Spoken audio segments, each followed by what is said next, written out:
Bonjour à toutes et à tous, bonjour et bienvenue dans la 5e de couve, l'émission de débat autour du manga. Nous allons consacrer l'heure à venir au manga Tranche de vie et les 20 premières minutes à un seul d'entre eux, manga Tranche de vie, manga nommé Hiraya Sumi de Keigo Shinzo, l'un des meilleurs lancements de l'année dernière et un succès inattendu qui se confirme pour ce titre aux allures trompeuses. Hiraya Sumi qui est un manga qui a terminé 3e du prix manga Taisho, du prix du manga Taisho, un prix remis par un jury composé de 75 professionnels du livre et donc du manga, qui a notamment récompensé Golden Kamuy, Beastars, Blue Period, Frieren ou Darwin's Incident, donc que d'excellents mangas, ça vous l'avez compris. Et d'ailleurs cet été aux éditions Panini va sortir un manga Tranche de vie sur le manga qui a gagné, qui a été lauréat de ce prix l'année dernière et qui s'appelle Kore Kaite Shine. Je l'ai bien prononcé, Julie ? Mais oui, tout à fait. C'est un manga dont on avait un peu parlé dans les mangas attendus pour 2024. Et donc, oui, il est très original, en tout cas pour nous, pour nos critères de ce qu'on entend par manga, je pense en France maintenant, parce qu'il y a un design très rond, un peu old school, quoi. Et puis, la thématique, effectivement, ça parle d'une lycéenne qui sort de sa cambrousse pour aller créer du manga. Et on va suivre toutes ses aventures, quoi. Il y a un ou deux petits points communs avec un personnage de Hiraya Sumi aussi. Bizarre. Et donc il se trouve que cette récompense sera remise quasiment juste après la sortie de cette émission pour cette année. Au top de l'actu. Et voilà, on est toujours là. Et parmi les finalistes, il y a donc encore Hiraya Sumi, qui sera peut-être le lauréat de cette année. Mais il y a aussi Tsugai de Hiromu Arakawa. Il y a du niveau aussi. Il y en a 10 en tout. Il y a aussi un manga qui s'appelle Jaadugar, signé par Tomato Soup. Alors, de 1, j'adore ce nom de plume. Bonjour, je m'appelle Tomato Soup et je fais des mangas. Voilà. Et puis en plus, ce manga, il attire l'œil. Il va sortir aux éditions Glénat au cours du 3e trimestre. Je ne l'ai pas lu, mais je trouve que graphiquement, il y a un vrai truc un peu particulier, comme Kore Kaite Shine un peu. Ouais, effectivement, on est sur un mix, je dirais, entre du trait un peu naïf à la Ranking of Kings. Moi, ça m'a vachement fait penser à ça quand j'ai vu les pages la première fois. Et un mix aussi avec du design un peu vintage à la Tezuka, ce truc de vraiment aller chercher la lisibilité à tout prix, la simplicité et l'épure dans les designs. Et ouais, ça donne vraiment une personnalité assez particulière. Comme l'autre manga, effectivement, il y a un côté assez original, assez surprenant pour du lectorat manga classique, je pense. Ça peut même s'apparenter presque à du roman graphique à l'occidental de temps en temps. Ouais, parce que là, en plus, on sort du Japon avec Jaadugar. Oui, parce qu'effectivement, pour situer un peu l'histoire, ça commence en Perse, donc l'Empire, là où est l'Iran maintenant. Et on va suivre un personnage qui va se retrouver pris dans l'invasion mongole, parce qu'à l'époque, ça se passe vraiment 13e siècle, au moment où Genghis Khan devient le conquérant qu'on connaît. Et du coup, les Mongols, envahissent un peu toute l'Asie centrale et le Proche-Orient. Et donc on va vraiment être dans cet univers entre la Perse, les steppes de Mongolie, d'Afghanistan, tout ça, avec effectivement ce décorum qui mêle à la fois des décors hyper simples, des tenues traditionnelles hyper détaillées, etc. Et je trouve qu'effectivement ce design, ce souci de la lisibilité et de l'épure dans le design fonctionne vachement bien avec ce type d'univers. Mais donc Jaadugar ou Kore Kaite Shine, il faudra attendre l'été. Il faudra passer l'été, il faudra passer les grandes vacances pour pouvoir les lire. Donc vous avez encore un peu le temps, mais vous allez pouvoir vous pencher sur Hiraya Sumi dont on va parler dans quelques instants. Donc de la tranche de vie, vous en voulez, de la tranche de vie, vous en aurez. C'est parti dans la 5e de couve. On ne pousse pas, s'il vous plaît. On ne pousse pas, c'est inutile. Le public n'est pas autorisé à assister aux épreuves éliminatoires. Moi, je crois que je pourrais être un très bon ninja. À quoi vous jouez? L'heure est grave, c'est pas le moment de faire les guignols. Mais on n'a rien d'autre à faire, on peut pas sortir. On va leur faire notre attaque secrète, l'attaque de la Tour Eiffel, ils vont rien comprendre. Et il faudra aussi parler des dessins animés, notamment des dessins animés japonais qui sont exécrables, qui sont terribles. Oh, les bâtards! Oh, this you crazy mother... Vous êtes en train d'écouter la 5e de couve. Merci à tous et bonne balade à ceux qui marchent en nous écoutant. Bon sport à ceux qui transpirent en nous écoutant. Et bonne app si vous êtes à table. C'était l'un de ses coups de cœur en 2023. Il est donc impatient de reparler de Hiraya Sumi. Salut Robin. Salut. Oui. Et elle, c'est un de ses mangas, un manga que Julie suit fidèlement tome après tome. Salut Julie. Salut. Si vous nous découvrez seulement maintenant, sachez que nous ne faisons jamais d'émissions exhaustives, car sinon, ça ne durerait pas qu'une seule heure. Voilà. Mais en revanche, sachez que nous revenons chaque semaine avec donc 1 heure, plus ou moins, parfois plus, rarement moins, pour parler de manga, 1 heure de podcast, et on parle donc essentiellement de manga. Analyse, problématiques, hommages, top, recommandations, voilà, scrollez et vous verrez, c'est très très varié. Si vous aimez ce qu'on fait, sentez-vous libre de nous mettre une très bonne note sur les différentes applications podcast et d'activer les notifications. Ça te fait rire, Robin? Ouais, non, mais j'aime bien quand on fait notre auto-promo, c'est toujours un moment très agréable. Mais c'est important, parce que si on l'oublie, tout le monde oublie de le faire. Les gens, effectivement, pensent pas forcément à le faire, alors que si on leur dit, ah bah oui, mais en plus, ils méritent d'avoir 5 étoiles, parce qu'une très bonne note, c'est 5 étoiles. Ou alors, vous mettez pas d'autres notes. Je les déteste, alors du coup... Dans cette émission, nous allons donc nous demander si le genre tranche de vie n'est pas mal aimé, voire même maltraité en France. J'utilise les mots, hein, attention. Oui. Les termes. Les termes, Les oui, termes pardon, sont c'est dits. comme ça qu'on C'est dit ça. en 2024. On va aussi voir si c'est vraiment un genre, s'il existe au Japon ou si on a des équivalents dans des productions franco-belges, pourquoi pas. Et avant de parler de tout ça, parlons un petit peu de Keigo Shinzo et donc de Hirayasumi que nous aimons à la folie.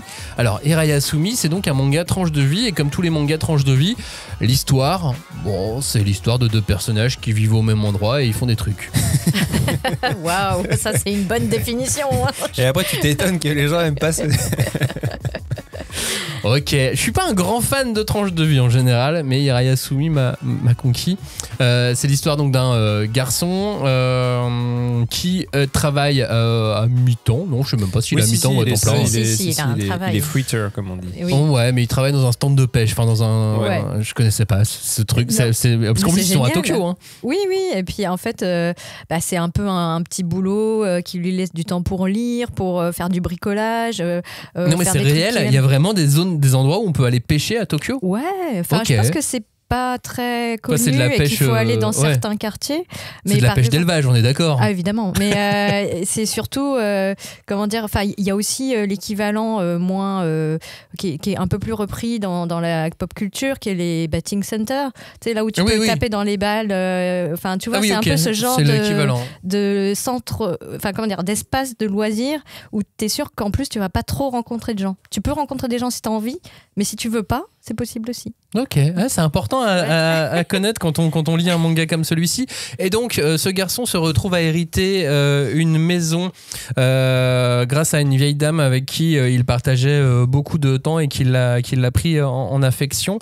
Et il la partage avec sa cousine qui débarque à Tokyo pour aller dans une école d'art. Et on apprend par la suite qu'elle aimerait devenir mangaka et qu'elle a un sacré caractère. Oh, tout de suite. Oui, elle a du caractère. Oui, bien sûr, mais enfin, je sais pas, elle est gentille. Qu'est-ce qui vous a touché, vous, d'emblée dans ce manga? Bah, moi, j'en avais un peu parlé quand je l'avais présenté comme un de mes coups de cœur, parce que, un peu comme toi, je suis pas forcément amateur ou lecteur du genre tranche de vie. Voilà, c'est pas en tout cas, c'est pas une appellation qui va m'attirer d'office vers un manga, mais celui-là m'avait plu. Bon, je pense que c'est par rapport à l'auteur, parce que j'avais lu sa précédente œuvre au Lézard Noir, qui s'appelait Mauvaise Herbe, qui était aussi un peu de la tranche de vie, on pourrait dire, même si c'était un peu plus dark, mais... Oui. Mais un peu plus un peu plus dark tout simplement. Et moi, Mauvaise Herbe à l'époque, j'y étais allé parce que j'avais eu un flash sur la couve et le dessin que je trouvais vraiment magnifique. Et en fait, j'ai découvert que j'avais affaire à un très grand narrateur en bande dessinée, puisqu'il arrivait justement à me passionner pour des trajectoires de personnages dans un récit qui finalement justement joue pas beaucoup sur ce que je disais, des espèces de grosses ruptures dramatiques ou des enjeux très forts ou des péripéties un peu artificielles. C'est vraiment, on se laisse porter par une espèce de récit et d'une fluidité imparable, et en fait on accompagne les personnages, tout sonne très vrai, c'est hyper bien traduit du coup, parce qu'évidemment tout a l'air évident quoi, dans la manière dont c'est mis en scène. On a vraiment l'impression de connaître ces personnages, on a l'impression qu'ils existent quoi, tout simplement. Et je pense que c'est ça en fait. Je me suis juste pris d'affection pour ces personnages et j'ai eu envie de les suivre instantanément quoi, et dans leurs aventures qui peuvent avoir l'air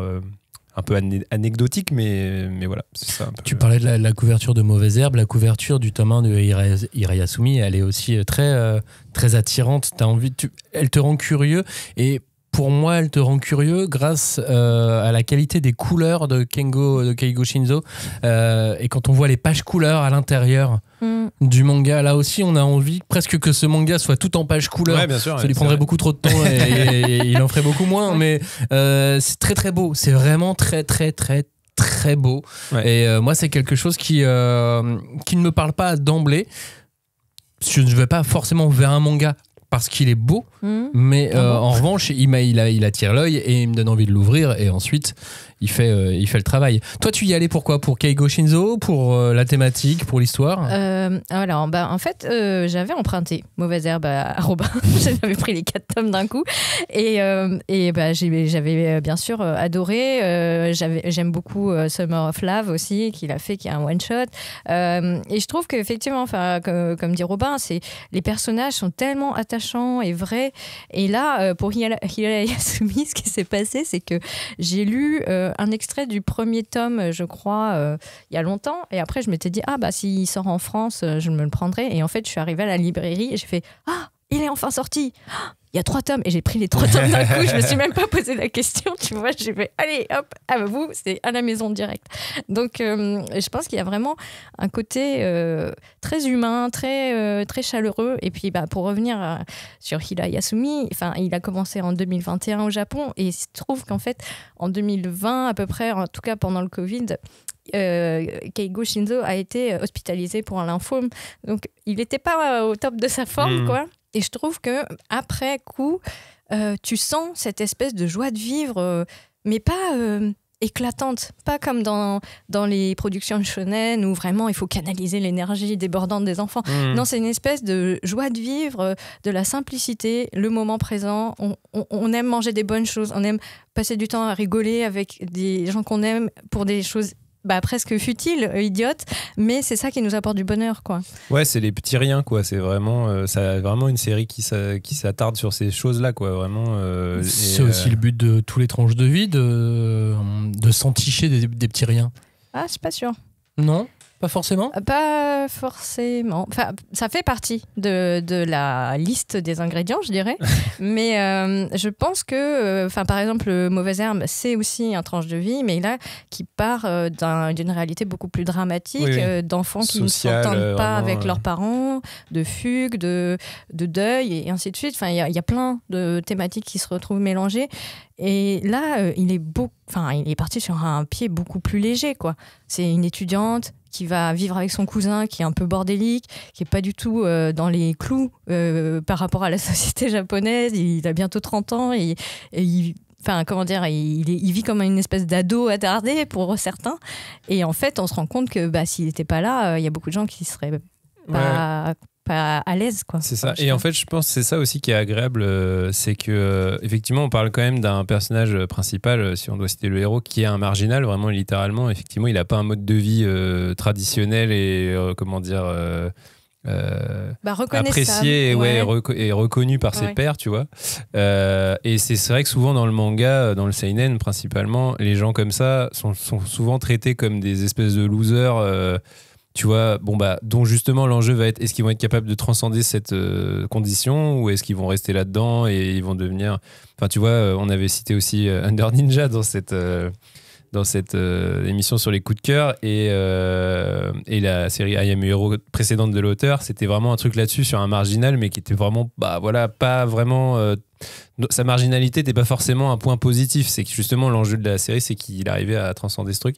Et donc pour revenir à Hirayasumi, j'aime beaucoup aussi comment il traite ça, et dire en fait c'est aussi possible de s'épanouir dans cette condition-là, et de trouver son bonheur justement dans le fait de partager des choses avec les gens autour de soi. Au final, ça peut paraître peut-être une récompense un peu pécuniaire et tout, mais le fait qu'on lui lègue cette maison, c'est aussi une récompense pour ses bonnes actions, et le fait qu'il ait été qu'il était proche de cette dame et que, en fait, quelque part, sa nature bonne lui est aussi récompensée quelque part. Oui, sachant que Hiroto, au fil de l'histoire, tu découvres que c'est un enfant enfin un enfant, il a 30 ans, hein, mais il a pas su résister à une certaine pression sociale. Il s'était engagé dans un cursus professionnel, il voulait devenir acteur. Ouais. Comédien, sans forcément devenir une star, mais au moins vivre de façon artistique, on va dire. Et en fait, il s'est fait un peu broyer par le système enfin voilà, je pense que c'est une histoire qui peut parler à beaucoup de gens. Et effectivement, enfin, il y a ce truc de dire, attendez, on n'est pas des robots, ce serait bien de parler entre gens humains. Quoi. Et puis, c'est pas parce qu'on n'accomplit pas son rêve de devenir acteur que la vie est foutue, tu vois. Finalement, il rebondit et il arrive à trouver du bonheur dans autre chose et dans justement ce fait d'apprécier les petits riens aussi avec les autres. Quoi. Mais c'est marrant, les termes que vous utilisez, marginal, loser ou échappe, qui est un peu plus hors de la société telle qu'on la voit.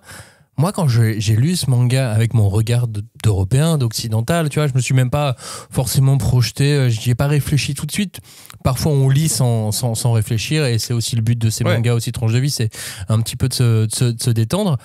J'ai vu plein de gens que je connais, j'y ai pas vu. Ouais, non, mais en fait, j'y ai pas spécialement vu un marginal. Il a un travail, il a une maison, il est responsable. Hein. Malgré tout, il est responsable. Il a une maison, faut s'en occuper d'une maison. Bien sûr. Il a une cousine, il l'héberge, il s'en occupe correctement à sa façon. Mais je veux dire, il le fait en toute responsabilité. Il a un travail. Enfin. Non, c'est un brave type. Enfin, je veux dire, c'est vraiment une bonne personne. Oui. C'est ça. Et ça, c'est agréable aussi. Et il a un regard aussi particulier, si bien qu'en poussant la lecture, j'ai vu une sorte d'opposition ou une incarnation selon les personnages, avec lui qui représente les gens qui n'ont pas de soucis, et les autres personnages qui représentent les gens qui ont des soucis, dans lesquels on peut s'identifier. Oui, mais en fait, ça c'est intéressant ce que tu dis, parce qu'il y a cette fameuse, moi je l'adore, hein, le personnage de l'agente immobilière, Yomogi, qui au final, elle projette, comment dire, cet idéal de vivre sans souci dans une maison qu'on aurait, gagné, quoi.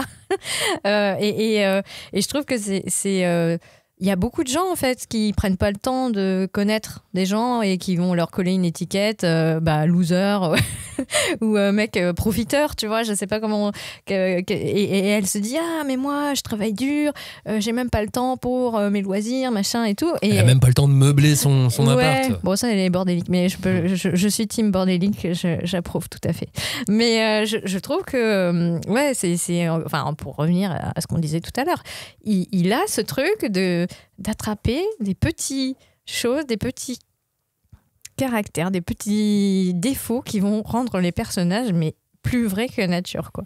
Et dans lequel on peut se retrouver tout ou partie. Ouais. C'est ça aussi que je trouve intéressant, c'est que de le voir, ne serait-ce qu'avec son magazine de cuisine en train de faire les courses, combien on peut être à avoir, alors peut-être pas un magazine maintenant, on aura plutôt un smartphone avec notre recette en train de faire les courses. Enfin, je veux dire, c'est un truc du quotidien, mais ça nous fait sourire de voir ça.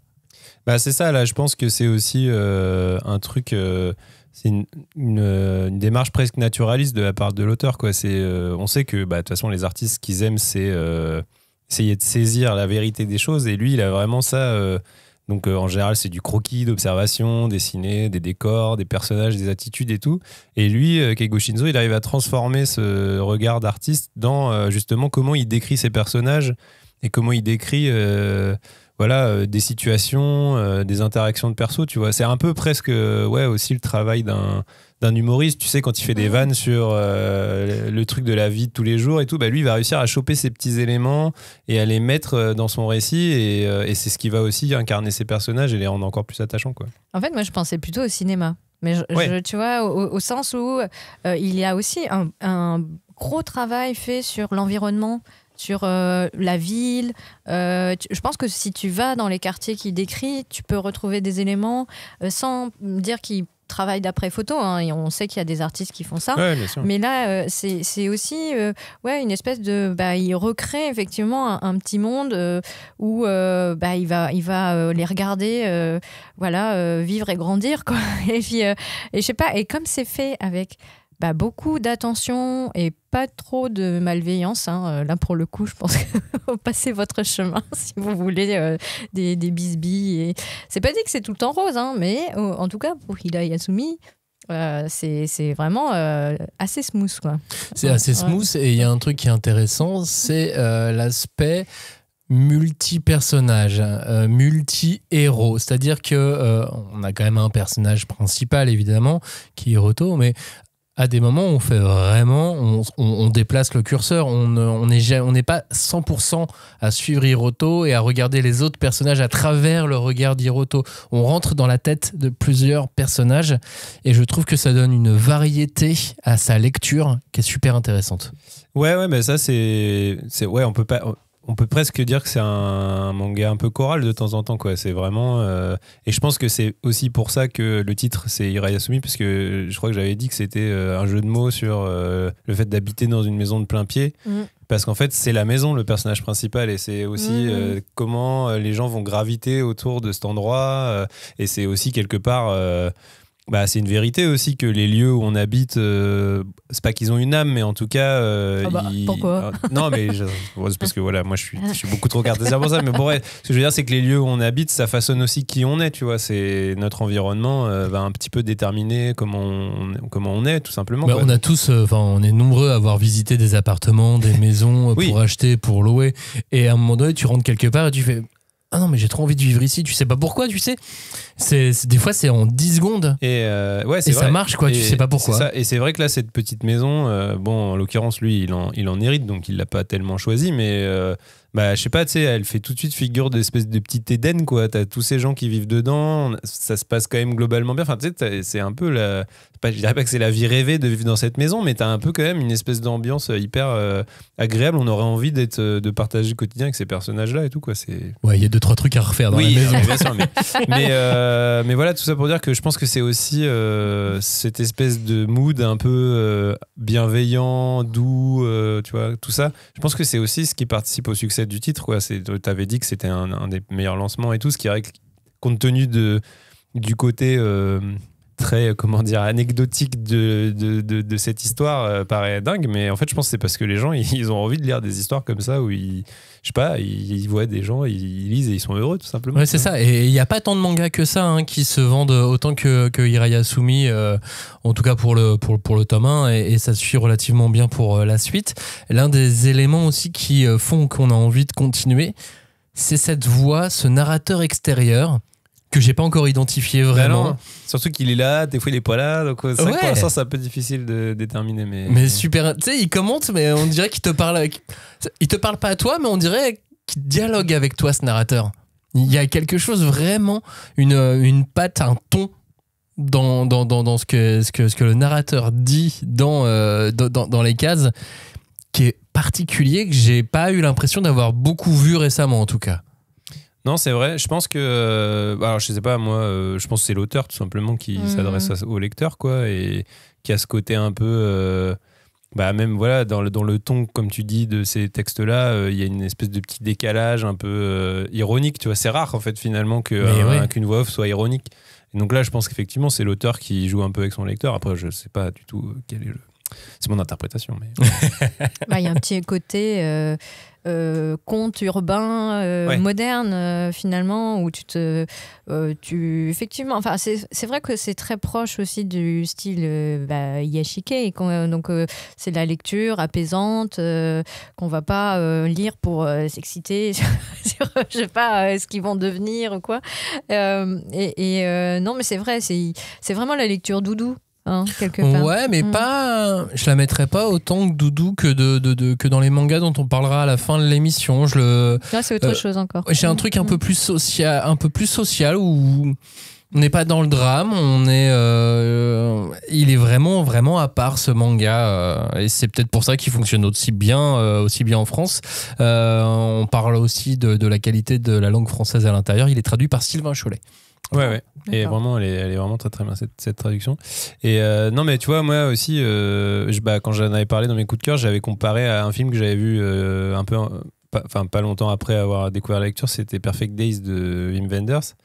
Et il y a ce truc aussi dans ce film qui est que c'est la vie d'un mec simple qui aime la beauté, profiter de la beauté des choses, de ses petits riens. Effectivement, genre il aime bien prendre des photos des arbres, il aime bien s'occuper de ses plantes, il lit des bouquins, il lit un bouquin le soir, il écoute du rock dans sa bagnole quand il va au travail. Et voilà, lui, son plaisir, c'est de profiter de ces moments de beauté qu'il arrive à intégrer dans son quotidien, qui est pas forcément évident, parce que c'est quand même un gars qui bosse, qui nettoie les toilettes publiques à Tokyo, tu vois, c'est pas le job de rêve, quoi. Mais quand tu sors du film, t'as la banane, quoi. T'es vraiment parce que le mec, en fait, tu te rends compte qu'il est heureux de sa vie, quoi. Il profite de ce qu'il a à faire et toi, en tant que spectateur, t'es un peu complice de ça et tu sors et tu te dis pas que sa vie c'est la vie de rêve, mais en tout cas t'es heureux avec lui, quoi. Et un peu ce même feeling, je trouve, quand tu lis Irayasumi aussi, quoi. Irayasumi, donc, c'est disponible au Lézard Noir. 4 tomes déjà dispo. Le tome 5 doit paraître le 3 avril prochain. Voilà, vous n'avez pas beaucoup de temps, vous avez une semaine à attendre pour lire le tome 5. Donc ça, c'est un peu le contre-exemple de notre émission. Ou alors l'exemple qui confirme la règle.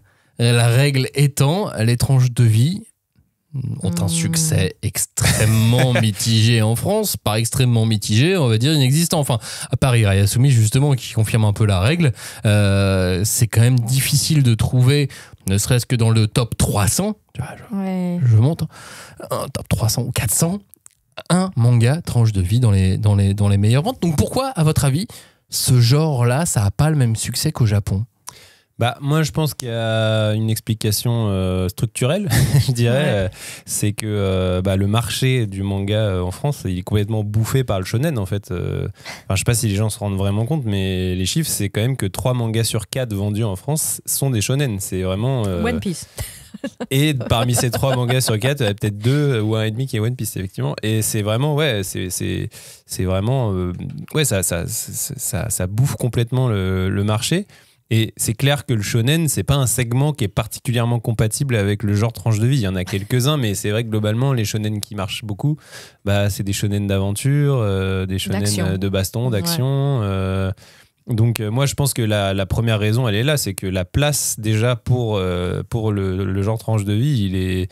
je sais pas, il y a un gros monsieur qui s'appelle le shonen et qui prend toute la place, qui manspread le marché du manga, et puis le petit tranche de vie, il est à côté, il a du mal à se frayer un chemin, quoi. Disons que là, j'ai la vision de toi tu sais, quand tu pars en vacances, c'est le wagon SNCF et il y a un enfant qui n'est pas le tien et qui crie très fort et qui déboule et qui course dans les allées. C'est un peu ça, le shonen. Ça tient aussi, donc ces ventes dont tu parles, ce mastodonte, cet enfant titanesque qui a pris trop de sucre. Clairement. Ça tient aussi à la typologie des consommateurs en France et de leur âge, parce que malgré tout, bien que le manga soit en France depuis longtemps, bien que nous, premiers lecteurs, et ceux encore un peu plus âgés que nous, encore plus premiers lecteurs que nous, avant premiers lecteurs, on vieillit, on continue de lire, on continue de consommer. Mais malgré tout, la masse consommatrice de manga dont on fait aussi partie, elle est un peu plus jeune. Elle est un peu plus jeune et donc elle n'a pas les mêmes préoccupations que nous. Et à partir d'un certain âge aussi, le manga n'est pas suffisamment installé autant qu'au Japon pour que il y ait suffisamment de gens de plus de 40 ans qui lisent des mangas ou de plus de 30 ans qui lisent des mangas, qui sont intéressés par un Keigo Shinzo. Alors là, il commence à y en avoir suffisamment, mais il s'intéresse que à Keigo Shinzo, tu vois, par exemple. Ouais, mais en fait, c'est dommage parce que le Lézard Noir, je pense, il a très vite compris ça et il s'est très vite positionné il a pris cette place, clairement. Sur des gens qui étaient curieux finalement du Japon ou du manga sans forcément être passé par toutes les cases que nous on a cochées sciemment de le club Dorothée, Akira Toriyama, et ainsi de suite. C'est très bien aussi, hein. Mais après, je sais pas, moi j'imagine que il arrive un moment où on est quarantenaire, on a envie d'histoires qui nous ressemblent plus que des enfants qui partent plein d'énergie se battre contre le monde entier ou à la quête. La preuve que non, puisque du coup, sinon les tranches de vie marcheraient beaucoup mieux. Laisse-leur le temps, enfin franchement. Ah là là, tout de suite. Non mais après, je veux bien aller dans ton sens, dans le sens où il y a ce truc qui, moi, m'a toujours quand même interpellée, parce que quand on dit tranche de vie, c'est sous-entendu tranche de vie japonaise. Donc, peut-être que beaucoup de tranches de vie sont très très exotiques finalement à des lecteurs qui n'ont pas forcément connaissance du Japon. Et surtout, il y a beaucoup de gens qui connaissent le Japon à travers des mangas. Donc, il y a une grande partie des tranches de vie, notamment, moi, ce que j'appelle les romances, la romance en milieu scolaire. Mais non, ça c'est la romance en milieu scolaire, c'est un autre genre encore. Non, parce que ça se superpose finalement. Tu vois. Non, je refuse totalement cette allégation. Je pense que tu devrais. Je ne suis vraiment pas d'accord avec vous. Non, parce que ça c'est un autre genre à part entière qui a ses propres codes, les romances en vie scolaire. Ouais, mais qui ne sont pas les mêmes que Hirayasumi, tu vois, et de mettre les deux sur un même bateau. J'espère que le bateau va couler. Ah bah non. Moi, j'espère pas. Non, mais ce que ça peut avoir de différent, c'est effectivement que la romance, c'est un genre qui a ses codes aussi. Il faut qu'ils se rencontrent à tel moment, qu'il y ait tel quiproquo, qui provoque tel truc et tout. Ça, c'est des codes qui sont vraiment propres au genre de la romance. Là où la tranche de vie, effectivement, c'est un genre, si on peut dire, qui s'affranchit un peu des codes. Il n'y a pas vraiment de code, c'est la vie de personnages et tout ça. Mais par contre, là où je suis d'accord avec Julie, c'est que c'est possible que des fois, des genres se télescopent un peu et que tu peux avoir mais la preuve, c'est que dans Hirayasumi, il y a une quoi. part de romance, mais c'est pas une romance à proprement parler. Ouais, mais c'est vrai que pour moi, si à partir du moment où tu racontes le quotidien de personnes dans un environnement contemporain, quand bien même c'est une romance, on est un petit peu proche de la tranche de vie quand même, tu vois, c'est la vie de gens dans un univers contemporain, tu vois. Je suis pas d'accord avec vous, parce que pour moi, quand je vois des romances scolaires, je vois vraiment tous les codes avec le prof, le machin. Il y a tellement de codes dans ces mangas qui en plus sont un peu produits au kilo parfois au Japon, malheureusement. Mais il y a aussi la découverte quand même pour le lecteur de cet environnement quotidien du Japon d'aujourd'hui, tu vois. Oui, mais quand tu lis Naruto, tu découvres le quotidien d'un ninja dans un monde imaginaire. N'est-ce pas? Partant de là. Mais non, mais je pense que, alors tu vois, il y a aussi un autre préjugé à l'encontre du tranche de vie. Alors pour moi, c'est pas un genre, c'est vraiment un méta-genre. C'est encore au-dessus parce que tu peux. Comme dit Robin, ça se télescope avec plein de trucs en fait. Donc on y reviendra un peu plus tard, mais je pense que le préjugé après, le côté trop japonais, trop japonisant même pour certains titres, ça peut être que certains ont jugé le tranche de vie trop féminin, au sens où il n'y a pas d'action, il n'y a pas de bagarre, il n'y a pas de il n'y a pas de dynamisme, quoi. Alors que c'est pas vrai du tout. Tu peux quand même profiter d'une histoire sans forcément que les gens se foutent sur la gueule. Et des fois, même les échanges de dialogue sont beaucoup plus punchy et amusants que vraiment de voir certaines scènes. Et je pense qu'il y a beaucoup de lecteurs masculins qui n'osent pas aller vers certains titres parce qu'ils se disent ça fait gonzesse quoi. Enfin, je suis désolée de dire ça, mais c'est 2024 les gens. Allez vers les choses qui vous font plaisir et essayez. Mais j'ai une question à vous poser.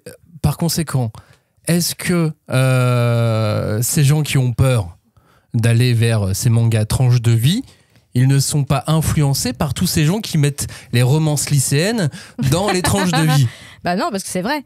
Je veux dire, les lycéens, ils vont au lycée tous les jours. C'est leur vie. C'est une tranche de vie. Après, ils ont des histoires à côté. Et ça, si t'aimes pas, je comprendrais. Mais à côté de ça, je veux dire, moi, j'ai découvert récemment que certaines personnes pensaient que vraiment le manga, c'était juste le shonen. En fait, elles sont tombées de leur chaise quand je leur ai dit non, mais tu peux lire ça, tu peux lire des histoires de grand-mère qui découvrent le cinéma. Ouais, mais ça, Genre c'est Ocean Rush, 95% de la population française, ça, aujourd'hui. Oui, avec les mangas, c'est de la bagarre, quoi. On a tellement de travail, là. Il faut se retrousser les manches. Il y a eu une énorme progression depuis l'époque Ségolène Royal, qui est dans le générique de cette émission. Qu'on embrasse, d'ailleurs. Non, marraine. Non, pas trop. On l'a... de loin, quoi. Salut. Merci de participer à cette émission volontairement. Et donc, il y a du travail qui a été fait, mais on en est super loin. À voir comment, exemple, peut-être un peu bête, mais comment certains médias ont traité de la disparition d'Akira Toriyama, on voit qu'il y a du boulot. Alors que là, déjà, en plus, on tombe exactement dans tout ce qu'ils disent que c'est le manga. Mais même là, ils ont réussi à foirer, tu vois. Eh ben voilà, il faut éduquer les gens, la pédagogie. Donc on est encore loin, effectivement. Dans le manga, c'est comme le cinéma. Il y a absolument tout. C'est comme la bande dessinée. Mais après, je pense que c'est pour revenir aussi à ce que je disais au début sur le problème structurel du shonen, etc. C'est que c'est aussi un problème de segmentation sur le marché français.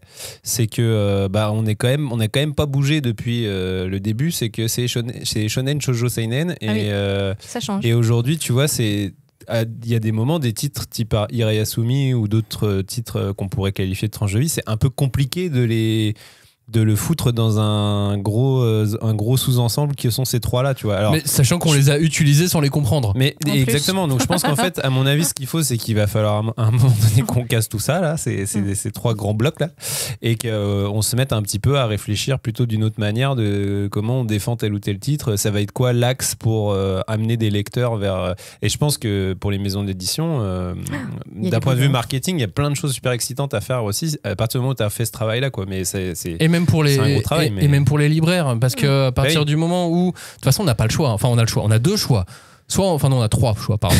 J'y arrive. Soit on garde, on ne bouge pas. Ouais. Bon, non, choix numéro 1, c'est souvent le choix de la plupart des gens. Choix numéro 2, on apprend à comprendre l'intégralité de ce que sous-entendent ces trois mots, shoujo, shonen, seinen, je rajoute le mot shosei aussi en plus, et puis kodomo, on arrive à 5 mots. Ou alors, effectivement, on les vire. Moi, c'est les trois solutions. J'ai bien peur qu'on reste un petit peu dans l'immobilisme. Après, ça fait plusieurs émissions, voire même peut-être plusieurs années, j'ose pas le dire, mais que nous, on voit les choses petit à petit changer. On n'arrête pas de dire que ça y est, les délimitations, elles sont poreuses, que les shonen du Jump actuellement, c'est pas du shonen. Enfin, il faut arrêter de dire ça. On vous a dit, c'est en fonction du segment visé par le magazine de prépublication. Et même au sein de ces maisons d'édition, parfois, ils sont pas d'accord et ils essayent des nouvelles choses pour soit gagner des parts de marché, soit se diversifier, soit rajeunir une image, etc. Donc, effectivement, nous, en tant que Français, je pense que ça a de moins en moins de sens qu'on garde ces dénominations sur le shonen, le shoujo, le seinen, et ainsi de suite. Et pour revenir à la tranche de vie, quand même, c'est pas, comme je disais tout à l'heure, je ne pense pas que ça soit un genre, c'est vraiment quelque chose d'autre et avec des limites vraiment poreuses. Donc, comme elles sont vraiment assez mal délimitées, c'est d'autant plus difficile de cibler un public, cibler des consommateurs, d'aller vers eux, de leur proposer une histoire en sachant la vendre en fait. Et ce qui m'amène à dire que je pense que le tranche de vie, c'est par essence un genre hybride. Ça peut pas être que la vie de quelqu'un. Enfin, je veux dire, parce que dans la vie de n'importe quel personnage, il se passe plein de choses. On peut écrire tranche de vie au pluriel si tu veux. Oui, pourquoi pas. C'est le sandwich. Vous en voulez combien? Je vous en refais. Je vous en remets 100 grammes. Mais en tout cas, il y a toujours. Enfin, moi, je pense qu'il y a c'est des histoires qui sont toujours à la croisée de plusieurs styles narratifs ou de plusieurs thématiques. Tout à l'heure, on évoquait Mauvaise Herbe. Bah oui, il y a tellement de thématiques dans 4 tomes seulement que je pense que on a vraiment l'impression, une fois avoir lu ces 4 tomes, d'avoir regardé une très bonne mini-série. Enfin, il y a de tout, quoi. Bon, on va revenir sur l'histoire de ce terme tranche de vie dans un instant avec toi, Julie. Mais avant, Robin, j'ai une question. Est-ce que comme ça n'a pas l'air d'être un truc très évident, la tranche de vie en France, on a des équivalents dans la production franco-belge, production dans laquelle on n'a aucun de ces termes shoujo, seinen, shonen, josei, kodomo. Non, en fait, oui, je pense que y en a vraiment plein parce que y a un truc qui marche très bien en BD franco-belge qui s'appelle le roman graphique, qui est quand même principalement des récits un peu intimistes de gens, des témoignages, des choses. En vrai, qui pourrait être qualifié de tranche de vie, c'est juste que c'est jamais dit tel quel, c'est plutôt... Oui, et que globalement, l'être humain n'a pas encore compris le terme roman graphique non plus. Oui, non, mais bien sûr, là, je disais ça pour vraiment que les gens captent ce que je veux dire, c'est des bouquins avec beaucoup de pages, quoi. Des BD franco-belges avec beaucoup de pages, on appelle ça du roman graphique, ouais. Mais ça sera un vaste sujet pour définir ce terme. Mais je pense qu'on peut mettre cette division d'après Wikipédia, sur Wikipédia, d'après Robin de la 5. Quelqu'un peut-il, en écoutant cette émission, ajouter sur Wikipédia cette définition? Non, mais je pourrais vous faire tout Non, mais j'adore, mais je trouve ça colle tellement. Et si j'aurais pu rajouter, c'est sérieux. C'est pas des BD pour rigoler. C'est un télo. Non, pas du tout. Et non, moi, il y a un truc qui me fait aussi marrer, c'est que même dans la BD jeunesse, donc ce qu'on pourrait. Les Kodomo, tu veux dire? Non, mais la BD, tu vois, Cho, toutes ces collections-là, finalement, Cho, c'était quand même principalement de la tranche de vie. Ils ont presque inventé la tranche de vie en BD jeunesse, c'est-à-dire que Titeuf, c'est quand même la vie d'un gamin à l'école avec ses copains qui fait des conneries, machin. Enfin, et en plus, il y a des thèmes sociaux des fois qui arrivent et tout, parce que Zep, c'est un auteur vraiment très au fait de l'actualité et il intègre ça dans ses histoires.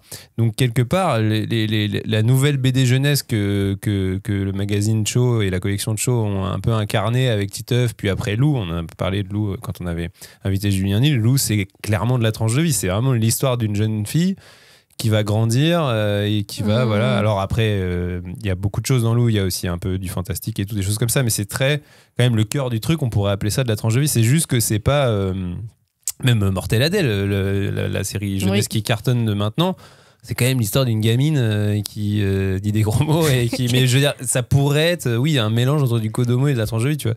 Et bref, ce que je veux dire, c'est que ça, c'est quand même les BD qui cartonnent le plus en ce moment en franco-belge, et ça pourrait être assimilé à de la tranche de vie, de la tranche de vie humoristique. C'est juste que c'est pas labellisé comme ça, tu vois. Et je pense que c'est un peu, pour revenir à ce que je disais aussi sur ce problème de segmentation, c'est que en fait, en France, on a un marché de la librairie le livre, la bande dessinée, pardon, est d'abord pensée en tant qu'album, alors qu'au Japon, elle est pensée d'abord en tant que série dans un magazine.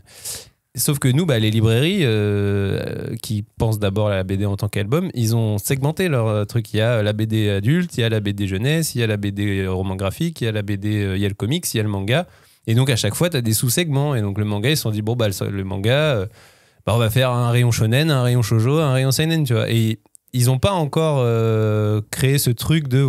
Après, je pense qu'il y a plein de libraires qui travaillent aussi beaucoup là-dessus, mais c'est qu'en fait, on a dû plaquer sur notre système de librairie en France, adapter à notre système de librairie de classement des séries qui venaient du Japon et qui n'ont pas du tout la même logique de segmentation, quoi.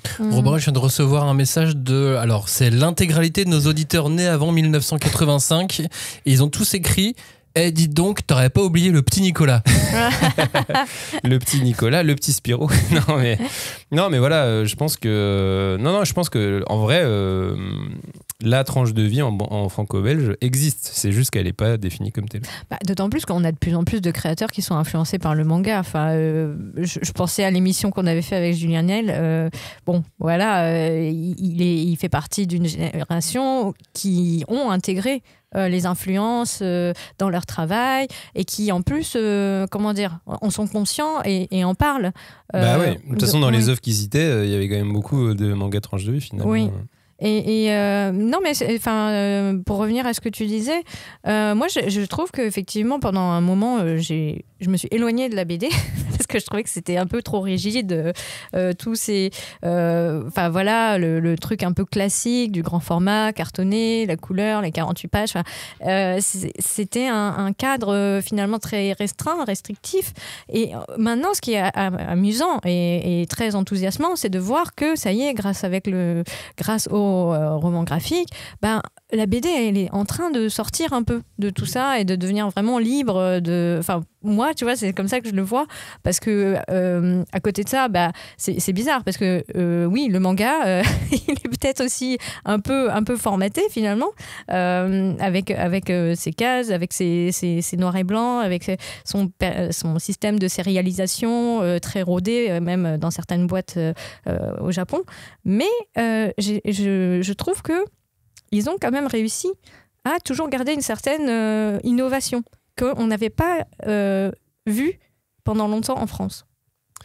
Ouais, je pense qu'effectivement, c'est vrai que Julien Nil nous en avait parlé, mais je pense que le manga, dans sa grammaire, déjà, influence évidemment les auteurs de la nouvelle génération sur comment faire évoluer son découpage, effectivement s'extraire de ces formats avec peu de pages dans lesquels ils étouffent un peu.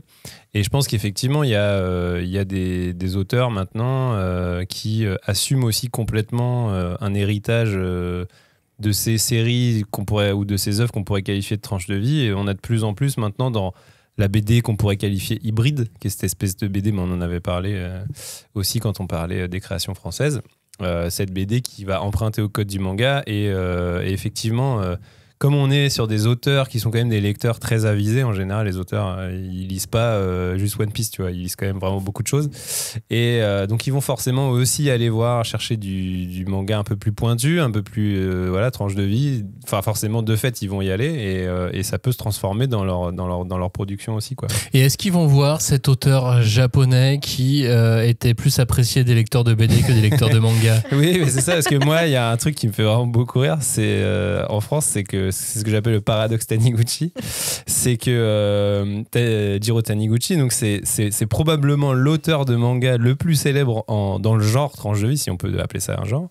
C'est probablement celui qui vend le plus dans ce segment-là, quoi, dans ce style de manga. Et clairement, c'est celui qui parle le plus aux lecteurs de franco-belge.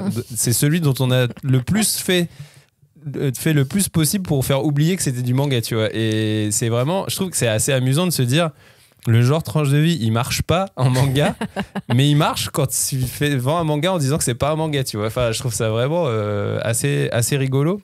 Et tout ça pour dire que voilà, pour moi, la France est un territoire propice à ce que la tranche de vie fonctionne, parce que de fait, dans les productions franco-belges ou européennes, c'est ce que finalement les gens lisent quasiment le plus, quoi. Donc, Julie, le titre de cette émission, c'est le genre tranche de vie est-il mal aimé en France? Mais la question qu'on se pose, c'est le genre tranche de vie est-il vraiment un genre? Oui. Enfin, ça, c'est ma question. Quand tu me demandes, tu me poses des questions, voilà, je te trouve toujours une autre question. En fait, c'est marrant parce que du coup, j'ai quand même été voir. Et moi, je trouvais que c'était étrange ce mot, tranche de vie. Slice of life, comme on dit j'allais dire en américain, mais je pense que c'est une américaine qui l'a trouvé, donc écoute. Mais ce qui est intéressant, c'est que au final, sur les plateformes numériques au Japon, ce n'est pas un terme qu'on voit. Il est remplacé par un autre mot qui est human drama, donc human drama. Drame humain. Ouais. Enfin, drama humain. Ouais, ou quelque chose qui est dramatique. Épisode humain. Ouais. Et, qui est une histoire dramatique, donc pas forcément tragique, pas forcément extatique, mais quelque chose un peu entre les deux, et qui concerne des personnages. Série, quoi. Voilà. Feuilleton humain, quoi. Ouais, je pense. Pour revenir au mot, à l'expression tranche de vie, j'ai été vraiment étonnée de découvrir que c'était en fait un concept et une expression française. C'est un dramaturge, donc en 1992, qui l'a créé, qui l'a utilisé pour expliquer ce qui était pour lui une bonne pièce de théâtre. Donc c'est Jean Julien, pour tout vous dire, que je pense on a un peu oublié. Ce bon vieux Jean Julien. Mais grâce à son expression, qui a sans doute perduré dans les milieux universitaires, il a été repris en 2007 donc, par la critique américaine Robin E. Brenner, qui a sorti un livre pour expliquer le succès du manga aux parents américains, qui voyaient leurs enfants, leurs ados de plus en plus happés par toute une vague de séries et de mangas. Donc elle a sorti un livre qui s'appelle Understanding Manga and Anime. Et ça part de là, en fait. C'est pas du tout un terme qui, contrairement à shonen, seinen, etc., a été, on va dire, importé avec les mangas dont il est question. C'est une création occidentale. Exact. Robin, aucun lien de parenté avec cette critique américaine qui s'appelle Robin? Non. Non, il s'appelle c'est pour être sûr. Comme quoi on peut avoir le même prénom et ne pas être de la même famille. Même pas avoir le même sexe. Donc, en plus, incroyable quoi. Je vais vous livrer et vous me dites ce que vous en pensez et surtout si je tombe, Julie, dans les cases de l'histoire et de la véracité littéraire, je vais vous livrer ma vision de la tranche de vie. Et vous allez comprendre aussi pourquoi je ne mets pas les romances lycéennes dans cette vision de la tranche de vie.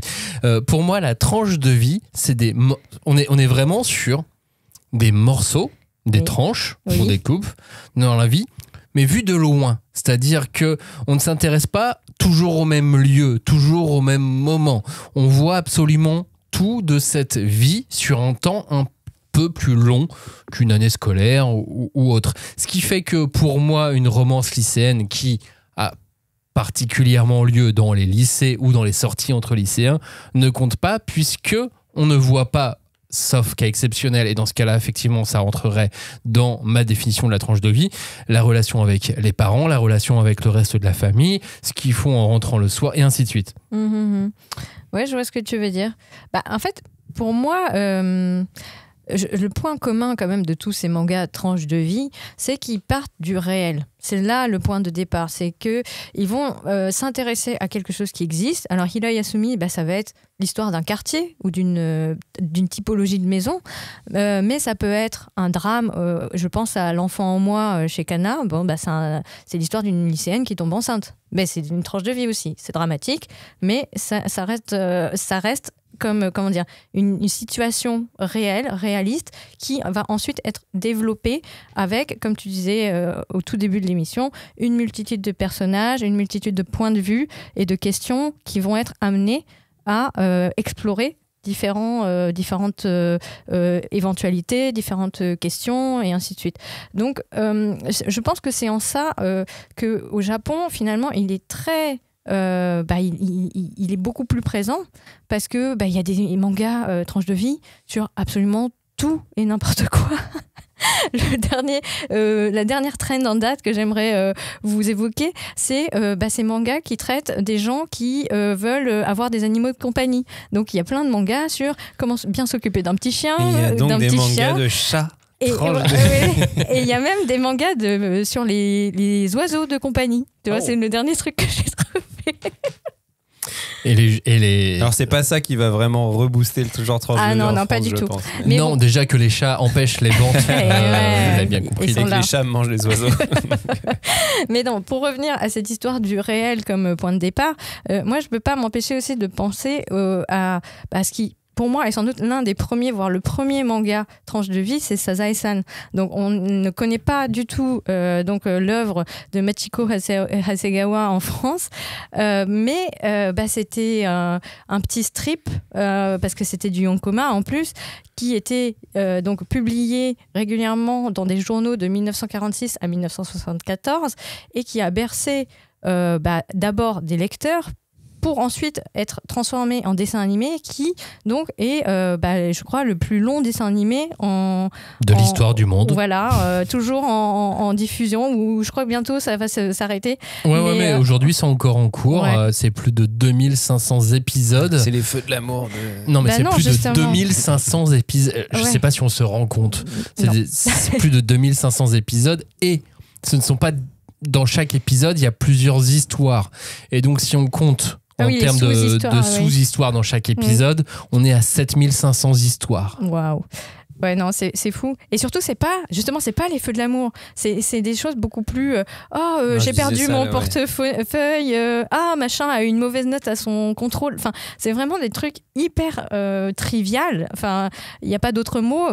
C'est d'une banalité parfois affligeante, mais c'est récréatif. ça nous sort un petit peu de notre quotidien tout en nous donnant des points de repère, enfin chez nous en parlant du public japonais, mais on reconnaît la galerie marchande, le supermarché où on va faire ses courses, on reconnaît le cadre scolaire, ou il faut que Katsuo il aille à son cours de baseball, enfin il y a ce truc très ancré en fait dans la vie quotidienne, dans des choses qui sont tangibles pour le lecteur et puis pour plus tard le spectateur, quoi.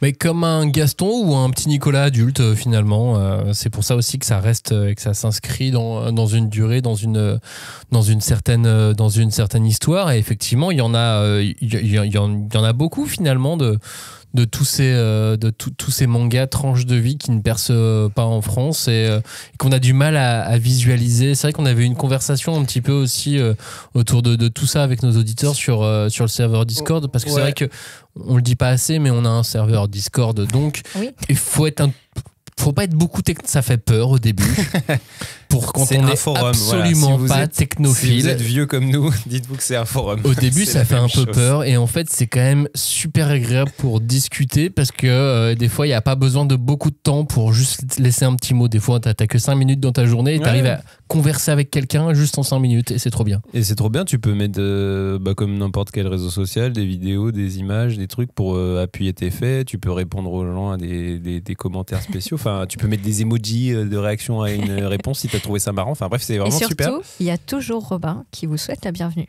Oui, moi je mets toujours un petit truc pour dire que vous êtes les bienvenus.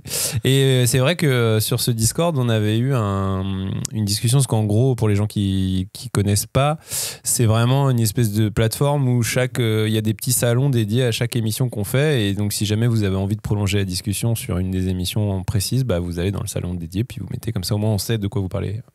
Et c'était au moment de la sortie de l'émission qu'on avait fait sur les créations françaises. On avait un auditeur qui nous disait qu'il trouvait ça étonnant qu'en fait il se demandait si il y avait des créations de mangas français dans le genre tranche de vie, parce qu'il se disait je vois beaucoup du shonen, un peu de seinen et tout, mais est-ce qu'il y a des auteurs français qui se sont penchés sur ce genre, ou ce méta-genre, comme dirait Julie, et du coup ça avait lancé une discussion hyper intéressante sur justement qu'est-ce qu'on entend par tranche de vie, c'est quoi les équivalents en franco-belge et tout. Enfin, je pense que en fait cette petite discussion a été presque un peu le point de départ sur l'idée de l'émission qu'on est en train de faire là maintenant. Et effectivement, je pense que c'est intéressant aussi d'avoir l'avis de nos auditeurs sur ça, sur qu'est-ce qu'on entend par tranche de vie. Et moi, rien que là, de vous avoir écouté sur d'où vient l'expression, le fait qu'en fait en japonais on dit human drama, tu vois, déjà je trouve que limite c'est plus clair de dire human drama que tranche de vie, tu vois, c'est... Et je pense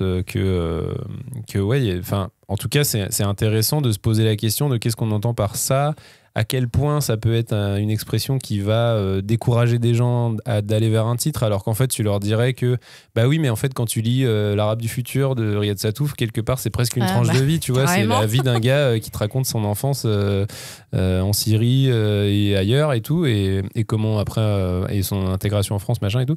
Donc quelque part c'est des codes qu'on a tous assimilés et qu'on apprécie tous, et c'est bizarre de se dire que dès qu'on applique ça au manga, il y a une espèce de truc qui se... Enfin, je sais pas. Qui se cristallise. Un peu. Il y avait eu des tentatives, tu vois, par exemple, Appartement 44 avait une certaine forme de tranche de vie écrit par Dara il y a plusieurs années maintenant. Il y avait une forme de tranche de vie. Déjà, on était avec des colocataires dans Paris.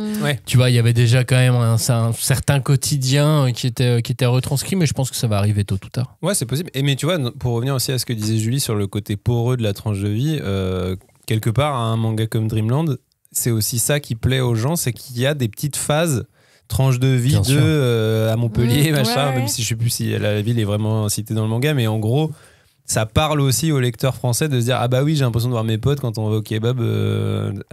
C'est pas du tout le quotidien du Japon, de justement ce truc qui peut créer une distance.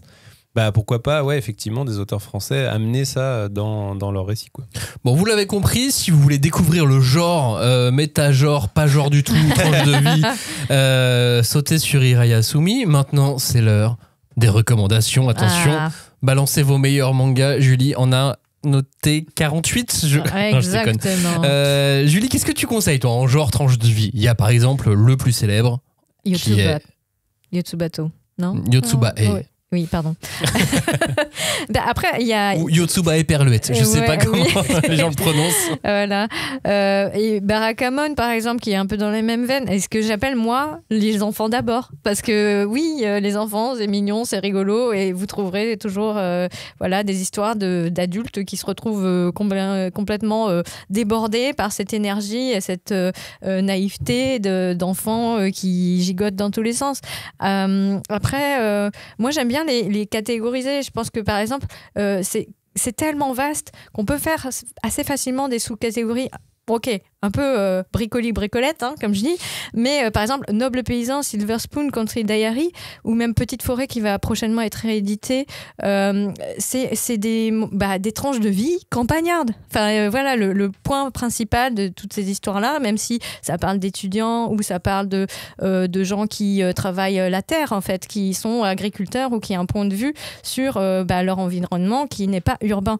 Je pense qu'il y a aussi Sacré Mamie, c'est à la fois à la campagne et en plus il y a une coloration historique qui est importante, qui peut apporter beaucoup de choses. Et Fumiko No avec dans un recoin de ce monde, etc.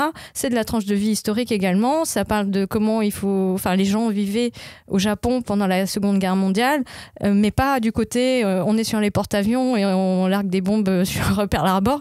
Non, c'est comment on va faire pour aller récupérer un peu plus de riz, se soigner alors qu'il n'y a plus d'hôpital, il n'y a plus rien.